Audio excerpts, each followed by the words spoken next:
Disingenuous or dishonest marketing of certain numbers and narratives to the mainstream is a trend which has burned esports badly in the past, has set it back many years despite appearing to initially accelerate it a number of years, and which I still see repeated to this day. What happens is people bill this as the next big sport. The implication being that people outside who have money to invest should get in now, because right now you can buy for millions what one day will be worth billions. They cite inappropriate stats to back this up, draw unreasonable conclusions from them, and then package this and sell it to the person who's looking at getting involved and looking at investing. And since we don't have consultants and experts on the same level as any other industry that someone might get involved with, there's not really the sort of people that they can go to get the real, to get the 411 on what the fuck's actually going on in esports and whether these stats are legit. Even worse, the people they initially come to will be the very people who are peddling these stats, these narratives, and who have all the rhetoric pre-packaged to try and get this person through the door because they themselves will benefit. Now, in the early days, this usually manifests as in the early 2000s, people, tournament organizers, teams, when they did interviews with the mainstream media, would always cite the numbers and the amount of money that the video game industry makes in contrast to the movie industry. So what they would do is they'd show that video game industry, as in all games, all video games, all computer games sold across the entire world, made up a number that's billions and billions, and that it was actually bigger than the total box office of all Hollywood movies, all movies worldwide made up. So the implication there was video games are bigger than movies now. You know movies are a big business. Movies have massive sponsorship, have massive amounts of money poured around in and around them, make a lot of money, so you've got to get in on this. Now, what they didn't mention was multiplayer games, what are now known as esports, made up a tiny, infinitesimal fraction of the people playing the games worldwide. And what's more, of that tiny fraction which made up what you could call esports, the people viewing esports made up a tiny fraction of that tiny fraction. And so as a result, this number was about as far as you could get from the real number of what people would get from investing in esports as you could possibly portray. As in, you were talking about a tiny little speck of dirt and you were selling someone the Sahara Desert. That's really what these people were doing in the early days. And so what happened was people came in with big amounts of money. There were tournaments in the 2000s, the early 2000, 2001, that had prize pools of like $300,000 for the whole tournament. There were small tournaments where you could get $50,000 first place. Now, these sorts of numbers weren't reached again in esports until the latter part of the 2000s, because in the middle part, people got burned and people put the investment in and then saw they weren't getting that return and they weren't getting those kind of eyeballs and those views and the demographics they were promised, and so they pulled back again. It took a long time to get back up to that level. So as a result, one of the key moments that everyone will remember is in 2007, CGS came along and it was on DirecTV, and these people believed these numbers. They thought, right, this is the next big sport. We can use a traditional means, TV channel. We can get it out there. People who are subscribers, they'll subscribe because they're into the esports. We'll put on a show like no one's seen before and people will be into it and we'll have the next sport on our hands on our channel, on our network. And they invested something like $45 million over 2 years and they got pretty much almost fuck all back for it. Not very good numbers. It didn't go anywhere and eventually they just had to straight pull the plug in the second season. So this is an example of where people were sold on these demographics, sold on the idea of it being the next sport, and it wasn't, and it burned them badly, and it made people like that pull way back, and it took years. Look, it took something like 8 years before we got it back on TV and as in a massive aspect like that with E-League and Turner.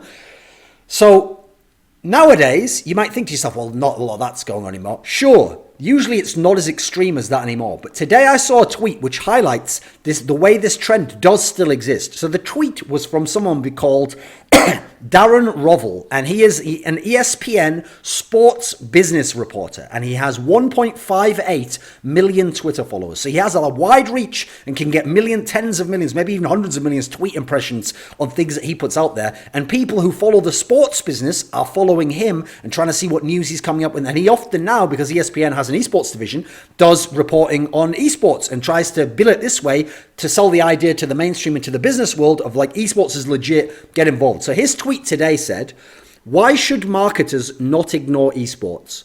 51% of US males ages 12 to 17 say they're interested in it, according to the latest ESPN sports poll. Now, the problem with that tweet there is that esports is not a game. It is not even one small area of a field.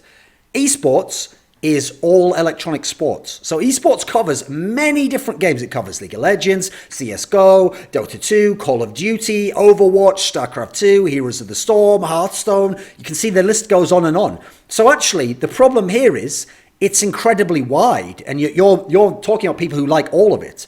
Now, people who then come to invest in esports and think, right, well, I can get access to 51% of US males aged towards... You're not going to get that because you're not accessing esports or that target demographic. You're accessing specific esports. You get teams in for those games. Even more ridiculous is, contrast this with if someone didn't know about real sports, right? And he did a tweet like that, and it was like 51% US males. I mean, obviously, it'd be a different number for actual real sports, probably higher. Let's say his number was 51% of US males aged 12 to 17 are interested in sports, right? That would be ridiculous if you were an expert in sports to go, oh, don't take that and just think that you'll get that if you invest in sports. I mean, you have to realize, mate, sports is incredibly wide. I mean, it covers all different sports, NFL, NBA, MLB, MLS, like it covers everything you can imagine. Football, European Premier League, hockey over in Russia. It covers all sports, all world. I mean, this would be the US one, you know what I mean? Covers sports in general. So you wouldn't be accessing that. It would be obvious that it was disingenuous, right? So the implication that if you invested in sports, you get access to all those people, shouldn't be carried. Now, the problem with that is he doesn't necessarily say overtly that you can access it. He does in a way because he says markets shouldn't ignore esports, but he's the expert, and really, you're not really getting the actual context of that when you read his tweet. Now, it would be like if in League of Legends, I said, how can you ignore League of Legends esports? Because 100 million active accounts are on League of Legends. Now, of the 100 million, obviously a fraction do the esports side, and a fraction of that watch the esports side. And as a result, there are matches for the big World Championship recently that in the West only had a few 100,000 and probably only had a few million, even counting China, and weren't even hitting the massive peaks and never were getting anywhere close to the 100 million active accounts. For CSGO, for Overwatch, these are games that have massive player bases, but the actual numbers aren't as insane. Overwatch particularly, the numbers aren't very insane compared to how many people are playing it at the moment. So you'd be giving a disingenuous kind of narrative here. You'd be selling someone a false bill of goods.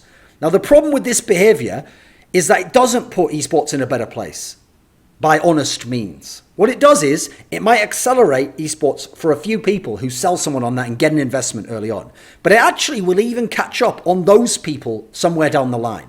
Investors who invest all this on the merits of what they're told don't see the growth and returns that would be according to what they've been told, that would be in line, proportionate to the expectations of what they've been sold is going to happen, will then start to be like, I won't invest anymore, or I'll invest less, or actually I'm just going to pull out now, this is a waste of my time, I'm not going to double down.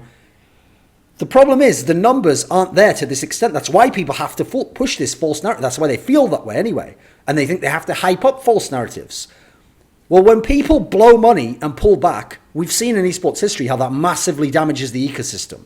Because the CPL used to sell these massive companies on that and get the 200,000, 300,000 of their prize pool. You know what happened over the years? CPL kept running tournaments. CPL kept having the same tier of sponsors, but those sponsors started to realize, if I give you 300,000 and then you run a tournament, and then next time I give you 200,000, I get the same tournament. I get the same number of views, same amount of exposure, same players, same chat. What was I giving you that extra 100,000 for? You know what? Let me make it 150,000. In fact, you know what, mate? Let me make it 75,000 and you get another sponsor and the two of us will go in together and share the exposure. That's really what happened. So in terms of people coming in and investing in teams, there was a team, Meet Your Makers, MYM, who in 2008 had incredible salaries which we've only just reached now over the last couple of years in League of Legends, in CSGO, games that are way bigger than CS was back then and Warcraft 3 was, yet they'd already reached like the 10K a month for one player type salaries and massive amounts for the CS team. And what happened was they invested all that money, then the money ran out, and then people saw there wasn't a return, they didn't want to invest again, and the whole thing collapsed, and the recession came along, and that made it even worse, so we went way back. We went years, like half a decade back in time in terms of the ecosystem. So the point here is, when these things happen, and people invest too much, or they invest early on, and they get into the hype of these false narratives, and they invest and they don't like it, sure, esports isn't going to die. Esports didn't die in those extreme cases. But when you burn these people, you not only make them no longer interested in esports and investing, but you're going to close other doors because they're going to talk to people and say, oh, I'm thinking of investing in esports. Didn't you have a team a while ago? Yeah, I mean, they sold me on it, but, it ended up being a bunch of players that couldn't even get into a major in CSGO, and I'd spent all this money on salaries. And in League of Legends, my team got relegated out of any LCS, actually, and we didn't do as well, even though I spent all this money on these Koreans. When they hear that, it's going to close more doors before you ever get to that guy. You're never going to get a chance to show him the real numbers later. When they are as high as that, he's going to have it be turned off already by the other business contacts he has because you're burning these initial people. There's a famous saying that esports people should always keep in mind. You can shear a sheep many times, as in you can take its hair off, but you can skin it only once.